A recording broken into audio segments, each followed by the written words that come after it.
Si l'on devait donner les mots-clés du débat politique en ce moment, on pourrait égrener les mots suivants: nation, frontières, eux, nous. Ils sont en vigueur aux États-Unis comme en France ou ailleurs, défendus par les uns, attaqués par les autres comme des régressions. C'est pourquoi nous avons décidé au matin de résumer les arguments des uns et des autres grâce à un dialogue entre deux jeunes philosophes, Tristan Garcia et François-Xavier Bellamy. Bonjour. Tristan Garcia, est-ce que le terme de « nous, Français » a un sens pour vous ? Nous, Français, ça existe dans l'histoire politique. C'est une identité qui repose néanmoins sur un dilemme entre deux sens. Un sens national, être de nationalité française, et puis un sens plus complexe dont on a souvent fait la généalogie, qui remonte sans doute même à avant la Révolution française, qui est un sens par lequel nous, Français, est censé s'étendre au-delà de lui-même. Un sens universaliste qui a été accentué par la Révolution française, et qui, à mon avis, est ce qui produit toujours un conflit autour de ce nous, Français, qui est censé valoir au-delà de lui-même, qui est censé valoir d'abord par la langue, puisque la langue française vaut au-delà de la nationalité française, qui est censé valoir par un certain nombre d'idées dans l'histoire d'universalité, d'émancipation des peuples, etc. Et qui s'est crispé à un moment sur une question qui n'est plus l'identité nationale, mais qui est l'identité républicaine. Et là, il y a juste une chose qui est quand même frappante, qui a été peu souligné par les historiens, mais c'est que les différentes versions de la Constitution française, de la République française, n'ont jamais dit nous. La République française s'énonce, et c'est toujours énoncé à la troisième personne du singulier. C'est la République qui parle. Donc, s'il y a une identité française républicaine, elle a souvent été assumée par une troisième personne, souveraine, la République, qui est censée valoir au-delà des classes, au-delà des confessions, au-delà des genres, etc. Mais du coup, il y a toujours eu ce défaut en elle par rapport à la Constitution américaine, par exemple, qui commence, on le sait, par nous, le peuple.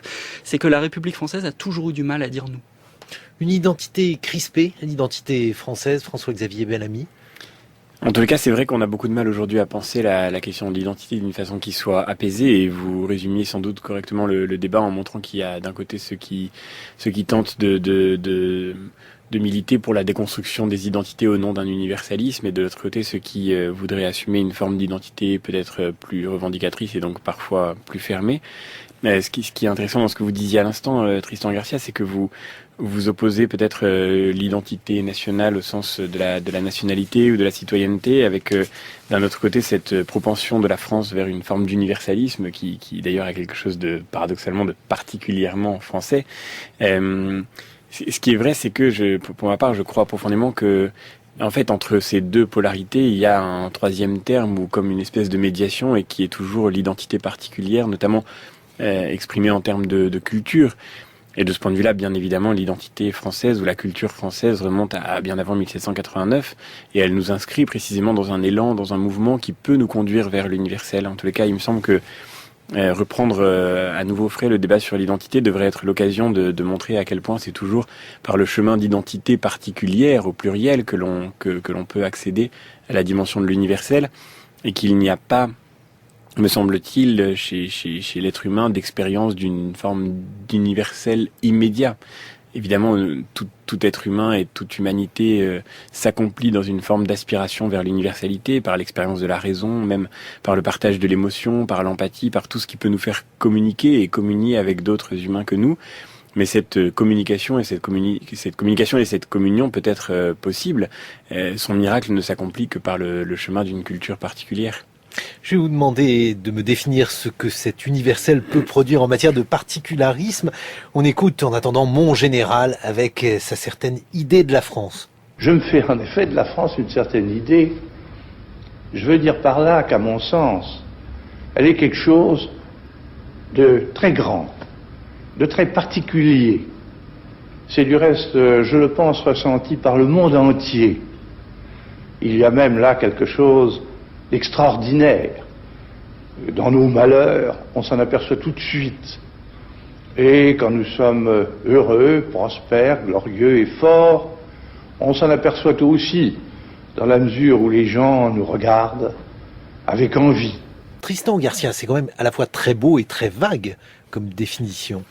Oui, alors la mystique gaulienne, je crains, elle peut sonner comme nostalgique à certaines oreilles. Je trouve frappant quand on la réécoute à quel point peu de gens, autrement que sur un mode de lamento de quelque chose de perdu, pourraient endosser les propos de De Gaulle. Hein. C'est-à-dire la majorité des Français n'ont pas l'impression que le monde envie notre identité. Peut-être certains voudraient qu'on l'envie de nouveau, mais peu, je crois, verrait dans notre condition une sorte de condition exemplaire des identités. On a peu l'impression d'être un exemple à suivre de notre manière d'articuler des identités politiques. Je crois qu'il y a un président récemment élu qui a fait campagne sur le thème de Make America Great Again, donc on pourrait faire Make France Great Once, faire en sorte que la France soit grande une fois ou alors à nouveau. Qu'est-ce que vous choisiriez ? Oui, alors évidemment la question toujours de ce type de retour vers un modèle de grandeur, c'est la question de savoir quel est l'idéal qu'on choisit dans l'histoire. Avec Trump, puisque vous faisiez référence avec Trump, ce qui était marquant, c'est que c'était une régression vers un modèle encore plus ancien, par exemple, que chez Reagan. Dans un premier temps, on pouvait croire que Trump faisait référence à une grandeur qui était celle des années 50, comme la France pourrait faire référence à la grandeur gaulienne. Or, je trouve ce qui était marquant, c'est qu'en fait, les références de Trump étaient bien antérieures aux années 50. Hein. Il louait plutôt une Amérique des années 20, des années 30. On avait l'impression que c'était le retour avant la guerre à Hoover, etc. Donc, le problème de se référer évidemment à un idéal d'une identité nationale grande, parfaite, la constitution d'un âge d'or, et j'ai l'impression en tout cas qu'on est rentré dans un moment où cet âge d'or est en train de reculer, comme s'il était en train de sortir même du XXe siècle.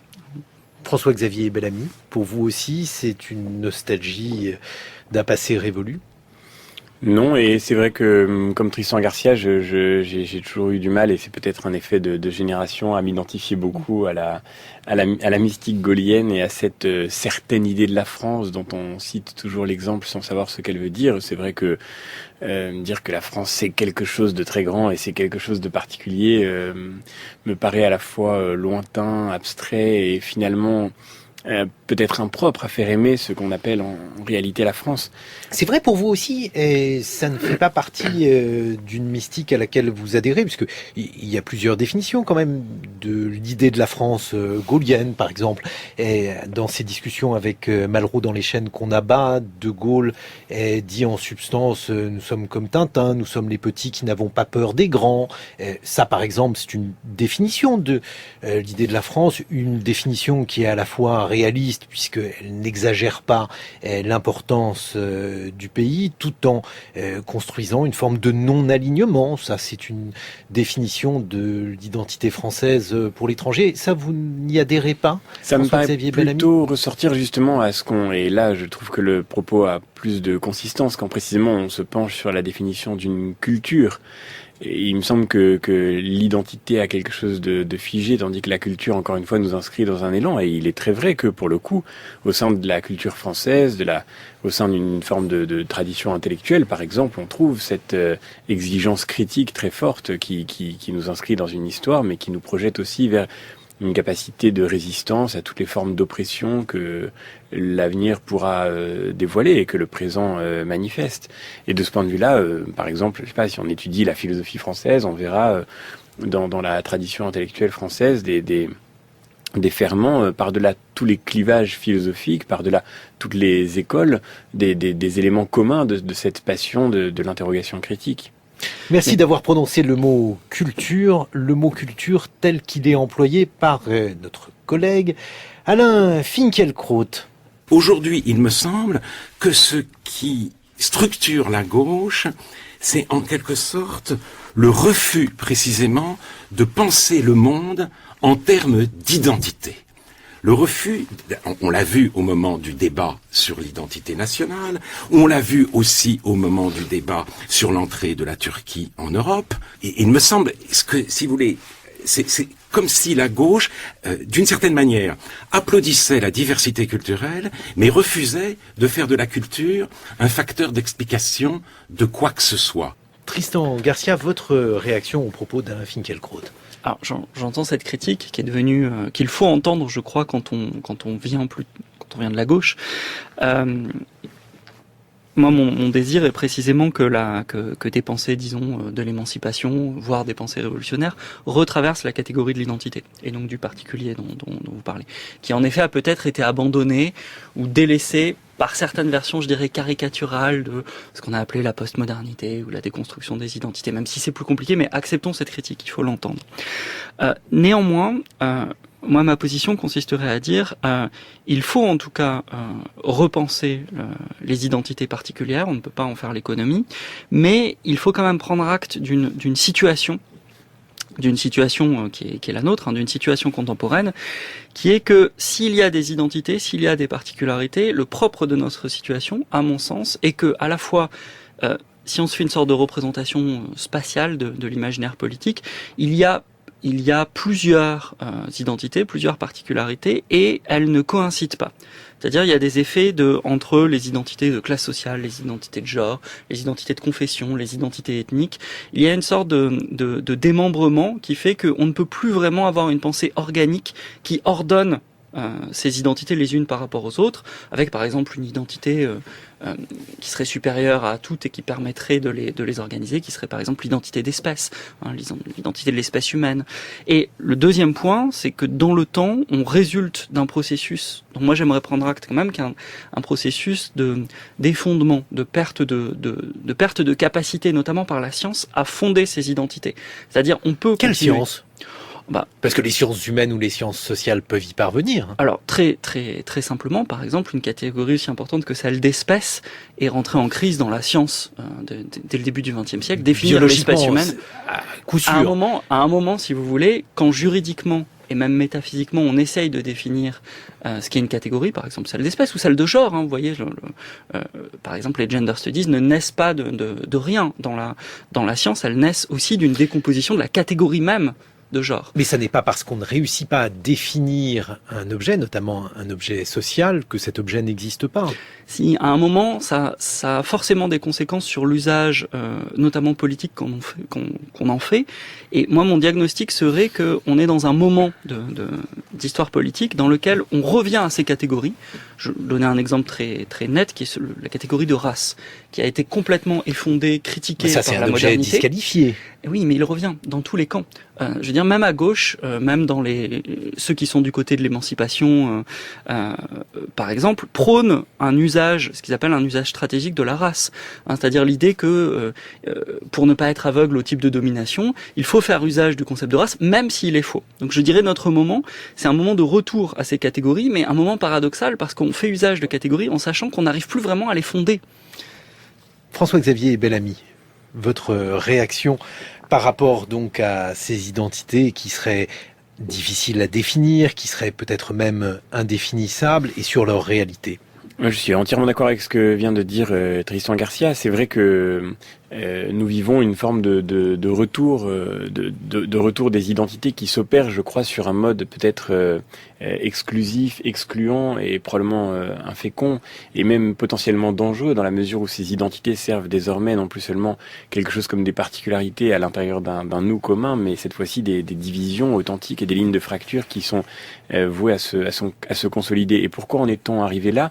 Et je crois que là, ce serait peut-être notre point de désaccord. Il me semble que ça n'est pas tant la science qui a privé de leur fondation ces identités dont nous héritions, mais que c'est bien plutôt une forme de mouvement des idées, de projection des idées. Et de ce point de vue-là, si on revient à ce que disait Alain Finkielkraut, c'est vrai que il me semble que les 30, 40, 50 dernières années ont été marquées par l'accomplissement de ce mouvement qui voulait, au nom de l'universalisme, défaire toutes les identités. Et ce n'est pas tant la science qui nous a empêchés de penser les identités, et même pas d'ailleurs les sciences sociales, c'est notre propre projection sur le monde, c'est nos propres représentations du monde qui, en quelque sorte, gouvernent d'ailleurs, y compris l'idée que nous nous faisons de la science et de ce qui est scientifique. Et de ce point de vue-là, nous avons cru, et encore une fois, je crois profondément à tort, que pour penser un nous authentique, et par exemple le nous commun, absolument commun, celui de l'espèce humaine, si tant est qu'on puisse le penser. D'ailleurs, précisément, ce nous-mêmes s'est effondré sous la pression des coups de boutoir de notre passion universaliste, parce qu'il fallait aussi inclure, par exemple, le nous animal, ou il fallait aussi inclure, et il faut aussi inclure ce qui peut nous relier avec la totalité de l'environnement qui nous entoure. C'est cette espèce de passion de la déconstruction des identités au nom d'une forme d'universalisme toujours plus accompli, a oublié qu'en fait, encore une fois, l'universel n'est pour nous que le produit d'une médiation, et que l'universel n'est jamais immédiat, et qu'encore une fois, c'est toujours par des identités qui sont aussi des éléments de culture particulière que nous pouvons parvenir vers l'accomplissement de cette construction de tous les liens. Bon, l'universel, c'est important d'y revenir, mais Tristan Garcia, dans le livre que vous venez de publier chez Grasset, intitulé « Nous », vous amusez à citer toutes les catégories d'êtres humains qui sont aujourd'hui dans le débat public. J'en cite quelques-unes: trotskistes de l'Organisation communiste internationale indépendantiste, pabliste, tiers-mondiste, intouchable du Banoudjan, fasciste apolitique, chrétien démocrate, mormon. Je ne vais pas les citer toutes, mais en tout cas, on voit bien qu'aujourd'hui, le débat se crispe autour de catégories, de sous-catégories dans les catégories qui, elles, n'ont rien d'irréel au sens où elles sont opérantes dans le débat public. Oui, alors l'effet de liste au début du livre est là pour marquer qu'il s'agit de ma part d'un livre d'universaliste contrarié. Donc je tiens à une forme d'universalisme, je m'étonne de la multiplication d'identités, et notamment d'identités politiques, qui peuvent paraître... quand on a un fond, disons, universaliste et iréniste même, réconciliateur, qui peuvent paraître folkloriques ou folles. Et au contraire, le livre est là pour essayer de reprendre au sérieux ces identités en disant, voilà, il y a en fait quelque chose de noble dans la propension à s'organiser, à dire nous de cette manière, même quand c'est l'identité de ce qui peut nous apparaître comme des ennemis ou des choses folles. Le livre est simplement là pour dire, au fond, rien de ce qui dit nous ne peut m'être tout à fait étranger. On va voir comment on peut confronter ce nous au débat politique français qui, lui, est très fracturé sur différentes définitions de l'identité, identité heureuse, identité chrétienne. On le verra aux environs de 8h20. Puisque nous sommes en compagnie de deux philosophes pour évoquer l'identité, Tristan Garcia qui publie Nous aux éditions Grasset et François-Xavier Bellamy. J'ai noté dans votre billet politique plusieurs termes qui évoquent l'identité sous des registres différents: Europe, souverainisme, nation, patriotisme. J'ai demandé à nos deux invités de réagir tout d'abord sur le terme Europe. Que vous évoque-t-il, François-Xavier Bellamy, la manière dont François Fillon a de redéfinir ce que pourrait être la place de l'Europe? Ce qui est vrai, c'est que je suis assez profondément convaincu, comme François Fillon le disait, que si on nie les réalités nationales finissent par revenir d'une façon bien plus violente que ce qu'on avait pu craindre. Et de ce point de vue-là, nous revenons à la discussion que nous avions tout à l'heure. Je crois que, à force de vouloir déconstruire toutes les identités particulières comme des lieux de médiation vers l'accession vers l'universel, nous avons fini par provoquer le retour de ces identités sous une forme cette fois-ci crispée et anti-universaliste. C'est d'autant plus dommage, c'est d'autant plus tragique que l'Europe portait en elle-même cette tension vers l'universel qui est inscrite aussi bien dans son histoire philosophique, intellectuelle, rationaliste, dans l'histoire de la Grèce antique, dans l'histoire de la culture latine, que dans la tradition chrétienne qui porte elle aussi dans cette catholicité, l'aspiration au sens étymologique du terme à une universalité.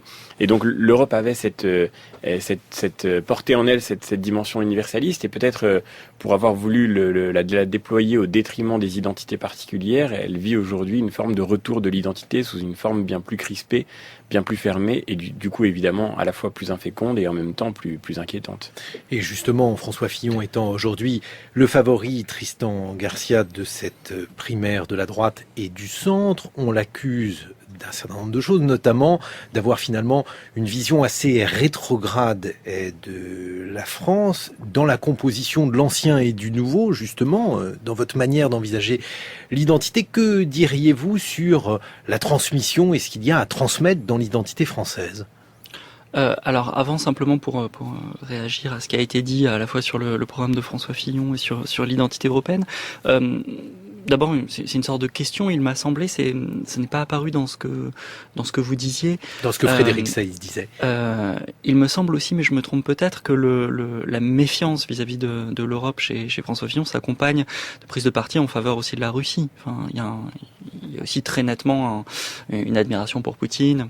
Bon, la méfiance vis-à-vis de la construction européenne, elle est née aussi d'une faiblesse de cette idée comme pouvant rassembler une identité qui serait fondée dans l'histoire. Et de ce point de vue-là, je m'entendrai pas tout à fait avec vous parce que dès qu'il va falloir chercher des racines, vous avez parlé de l'identité grecque, philosophique, ou la catholicité.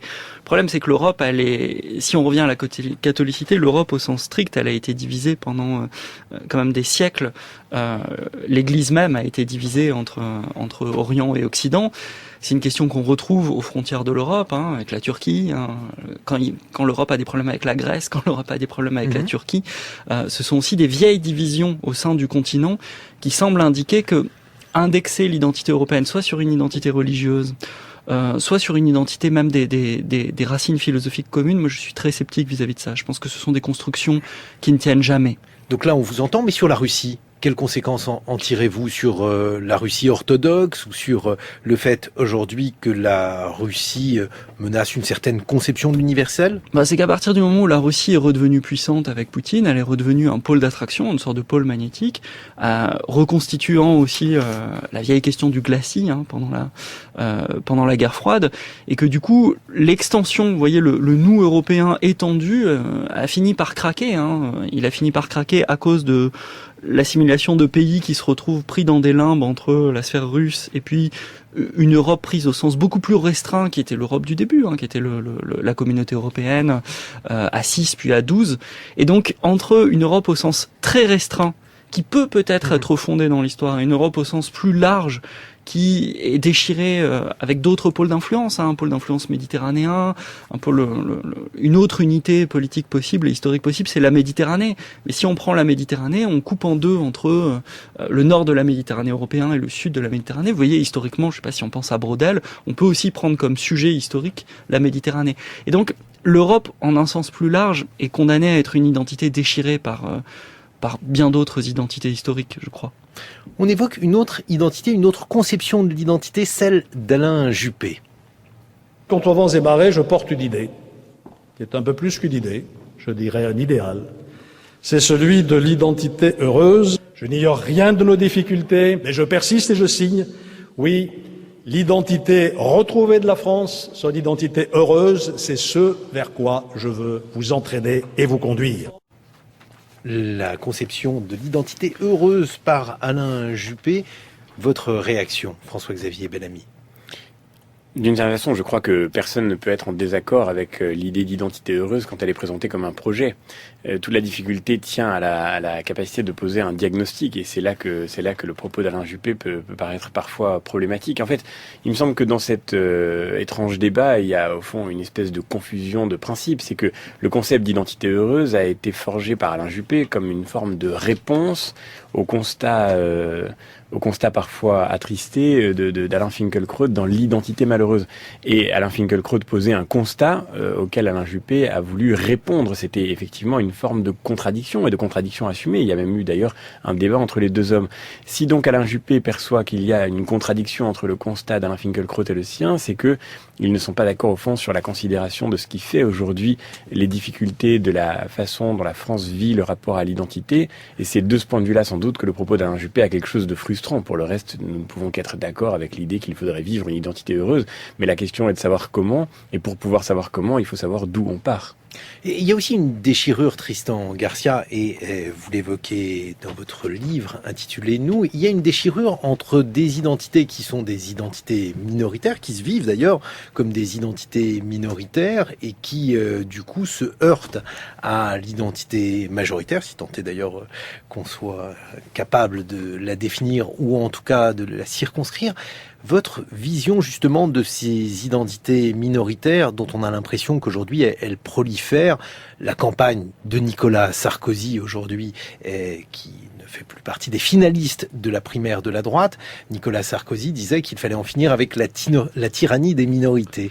Alors là, il y a véritablement un trait d'époque, je crois. On pourrait, c'est évidemment grossier, mais je crois qu'on pourrait dire que autant la deuxième moitié du XXe siècle a été marquée, surtout en Occident, par des luttes d'émancipation qui provenaient de minorités sexuelles, le féminisme, de minorités, la lutte pour les droits. Les femmes ne sont pas une minorité.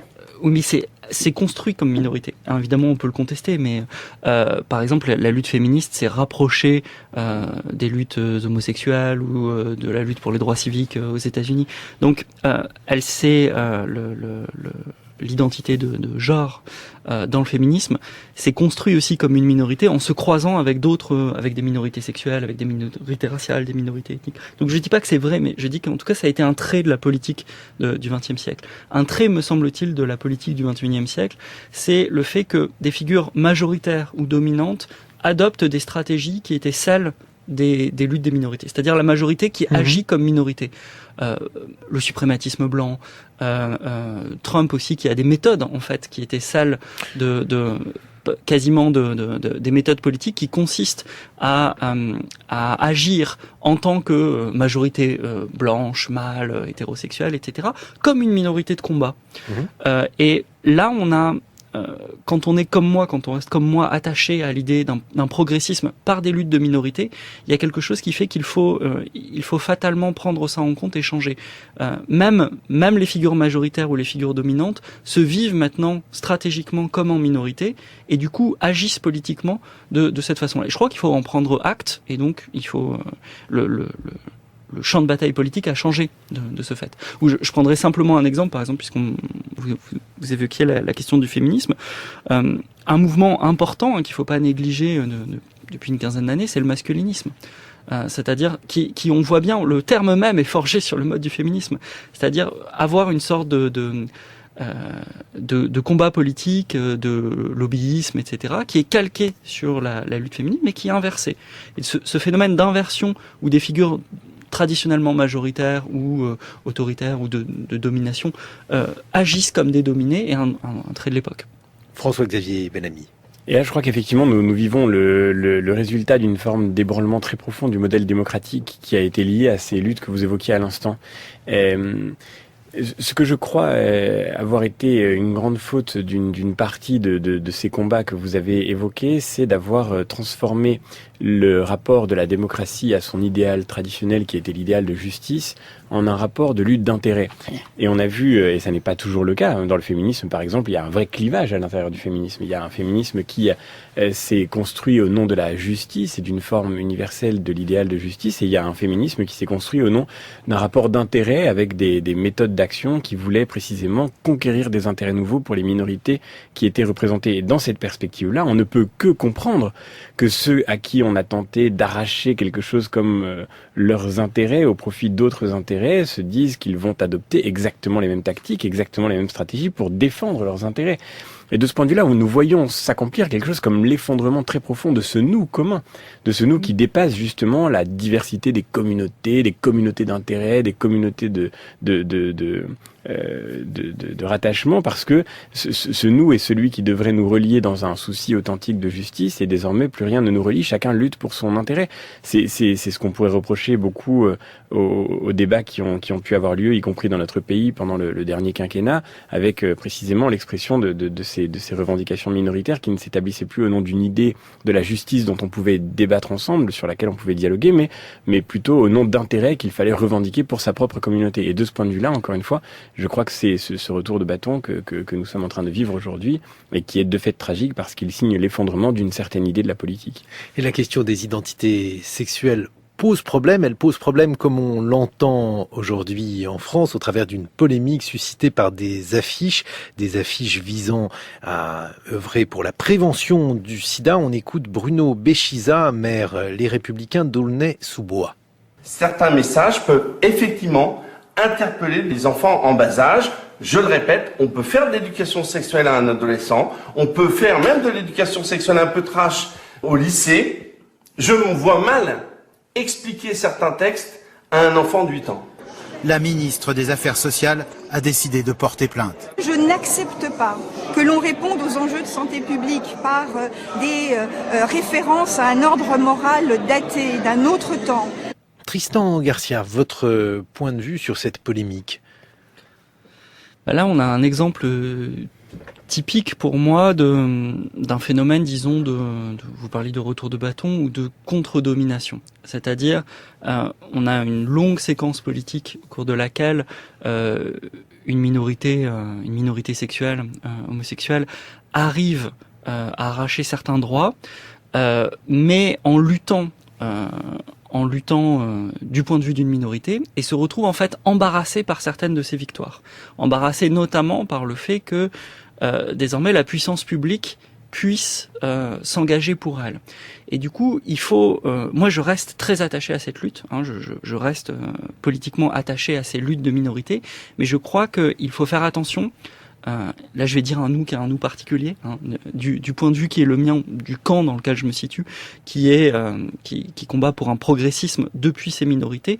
Il faut être très sensible au fait que un certain nombre de succès, le fait aussi que la puissance publique soit du côté de la lutte pour les droits, par exemple de minorités sexuelles, produit un sentiment de domination chez ceux qui y sont opposés ou chez ceux que cela choque. Et ce sentiment de domination fait que, évidemment, ceux qui vont être confrontés à, par exemple, un affichage public, etc., vont se sentir autorisés à réagir, et comme vous le disiez, sur le même mode, intérêt contre intérêt. Avec un phénomène de contre-domination où, pendant à mon avis quelques années, les associations de lutte pour les minorités vont être surprises par une sorte de contre-pied où elles vont avoir des réactions qui vont apparaître toujours sur le mode de nous sommes dominés par une idéologie contemporaine en faveur, par exemple, de la représentation des homosexuels, etc. Mais est-ce que vous considérez, Tristan Garcia, que votre progressisme consiste à accorder plus de droits aux minorités, quelles qu'elles soient? Non, et c'est là où il y a eu une erreur, c'est que lutter pour les droits ne suffit pas, et même au fond ne devrait pas être le cœur de ce type de combat. C'est le cas pour dans beaucoup de champs politiques. Si on déplace le débat, par exemple, sur une autre question qui m'intéresse, qui est celle de ce qu'on appelle l'éthique animale ou la souffrance animale, je pense que là aussi la lutte pour les droits, en fait, est une erreur. C'est-à-dire ne centrer la question, par exemple, que sur le droit des espèces non humaines, c'est à terme transformer sa victoire en défaite. C'est-à-dire le jour où les droits sont acquis, la lutte devient vaine, vide, et surtout le fait de finir par acquérir des droits fait qu'on transforme sa position en position de domination. Donc il faut être capable de lutter politiquement pour autre chose que pour des droits. François-Xavier Bellamy, un mot de conclusion et une réponse à ce que vient de dire Tristan Garcia. Je suis entièrement d'accord avec ce que Tristan Garcia vient de dire quant à notre rapport au concept même de lutte pour les droits. Mais avant d'y revenir, je voulais juste dire un mot de cette campagne, parce que là, il y a un malentendu formidable. On est en train d'exposer dans l'espace public des campagnes de prévention sur des pratiques sexuelles variées. Et de fait, évidemment, le problème essentiel consiste à dire que on peut manifester cette campagne de prévention, la montrer, la dévoiler, sans aucune considération pour l'âge de ceux qui la verront. Et je crois qu'il n'y a rien à voir avec le fait que ce soit des personnes homosexuelles qui sont ici représentées. Je crois qu'il y a tout à voir avec le fait qu'on incite, et d'ailleurs d'une façon totalement contraire aux impératifs de santé publique, on incite les destinataires de ce message à vivre la sexualité qu'ils voudront de la façon la plus déconnectée de toute espèce de lien, d'attachement, d'engagement réel. Que les gens fassent ce qu'ils veulent, c'est tout à fait leur droit, et il n'y a pas de retour à un quelconque ordre moral. En revanche, l'État n'est pas dans son rôle quand il prétend faciliter, favoriser, encourager, considérer même de façon parfaitement équivalente des sexualités qui n'ont en fait rien à voir. Et d'ailleurs, ceux qui ont milité pour la libération sexuelle... Envisager de manière équivalente. Quand vous avez sur le même panneau coup de foudre, coup d'un soir, coup d'essai, ça consiste à dire en fait que c'est exactement la même chose de vivre une relation amoureuse réelle et de vivre une relation totalement déconnectée de toute espèce de sentiment. Oui. Comment ? Du point de vue de l'État, oui. L'État n'a pas hiérarchisé vos émotions. Mais l'État n'a pas non plus ni à hiérarchiser, ni même à... Enfin, je veux dire, ça ne regarde pas l'État. Et d'ailleurs, je pense que Michel Foucault doit se retourner dans sa tombe. C'est vraiment le développement du biopouvoir dans ce qu'il y a de plus terrifiant. Quant à d'ailleurs la façon dont cette sexualité est évoquée, je crois que l'État n'a aucune espèce d'intérêt, que la société n'a aucune espèce de bien à chercher dans le fait que les individus se considèrent les uns les autres comme des coups d'essai. l'intérêt. Cette espèce de sexualité, sanitaire, en l'occurrence. Cette espèce de sexualité consumériste, elle est Bellamy, y compris du point de vue sanitaire, elle est dangereuse et on devrait le dire. C'est-à-dire que il suffit pas, contrairement à ce que dit ce message, il suffit pas de mettre une capote pour être prémuni des dangers sanitaires, mais aussi de toutes les autres difficultés qui peuvent être liées à une sexualité totalement décorrélée concernant le sida, le préservatif, même le sida, bien sûr, absolue. même le sida, le préservatif est effectivement une protection, mais ça n'est pas une protection absolument, définitivement, totalement fiable. J'ai du mal à vous suivre. Bien sûr que si. Enfin, je veux dire par là que c'est un produit de grande consommation, comme tous les produits de grande consommation, il n'est pas fiable à 100%. Toutes les études cliniques le montrent. En tous les cas, c'est un peu comme si on faisait une campagne de prévention routière en disant allez-y, roulez à 300 km/h, mais mettez votre ceinture. Enfin, vous voyez, ça ne suffit pas non plus à porter un véritable message. Et surtout, encore une fois, la dernière chose, c'est que je serais une personne homosexuelle, je serais tout à fait choqué qu'on instrumentalise ou qu'on assimile une forme d'orientation sexuelle à ce type de sexualité. Je veux dire par là que la véritable homophobie, elle me semble être ici, dans cette instrumentalisation. Que l'État fasse passer les messages qu'il veut auprès des publics concernés, d'accord, mais là, ça n'a rien à voir, encore une fois, avec une forme d'homophobie. C'est au contraire une espèce de difficulté propre à la communication quand elle devient provocation. Et c'est de cela qu'il s'agit. Je note que c'est sur cette question, la question des identités sexuelles, que finalement vos désaccords avec Christian Garcia ont été les plus importants et les plus singuliers. Mais pour le reste, vous avez échangé dans un climat parfaitement cordial. Je rappelle le titre de votre ouvrage, Tristan Garcia, nous, aux éditions Grasset.